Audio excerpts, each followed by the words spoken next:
ગાંધીધામ તાલુકાના પડાણા ગામ મધ્યે આવેલ કચ્છ કેમિકલ્સ ઇન્ડસ્ટ્રીઝ દ્વારા જળ જમીન વાયુ પ્રદૂષિત થાય છે તેમજ ગૌચર જમીન પર દબાણ કરીને કેમિકલ્સ દાટી રહ્યા છે। જમીનોમાં કેમિકલની ભયંકર અસર જોવા મળી રહી છે।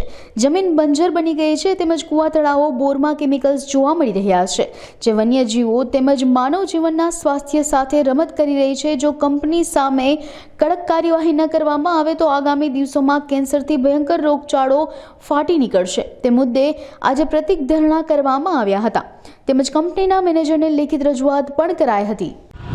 આજે કચ્છ કેમિકલ ઇન્ડસ્ટ્રીઝ મધ્યે રજૂઆત કરવામાં આવી કે જે કચ્છના પર્યાવરણને ભયંકર નુકસાન કરાઈ રહ્યું છે, જેમાં જળ જમીન અને વાયુને પ્રદૂષિત કરાઈ રહ્યા છે તેમજ કેમિકલના કારણે વન્યજીવો છે તે ક્યાંક ક્યાંક નષ્ટ નાબૂદ થઈ રહ્યા છે। ત્યારે ગુજરાત જીપીસીબીના ચેરમેન સાહેબને પણ વિધિવત આ બાબતે રજૂઆત કરવામાં આવી છે। આગામી 7 દિવસની અંદર જો પર્યાવરણ બાબતે જીપીસીબી કાર્યરત ન થઈ તો જીપીસીબીના ચેરમેન સંજીવ કુમારનું પુતળાનું દહન કરવામાં આવશે।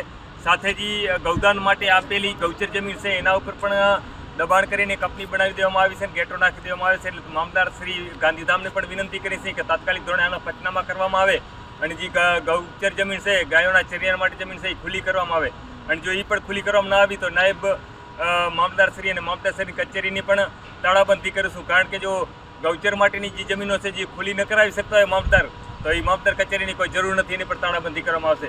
એટલે આજે મેનેજર સમક્ષ રજૂઆત કરવામાં આવી છે અને 7 દિવસનું ટાઈમ આપવામાં આવ્યો। 7 દિવસની અંદર જો આ મુદ્દાઓનું યોગ્ય નિરાકરણ ના લાવવામાં આવ્યું તો કંપનીના ગેટની સામે જીપીસીબીના ચેરમેન સંજીવ કુમાર તેમજ મામલતદાર સાહેબનું પણ પુતળાનું દહન કરવામાં આવશે।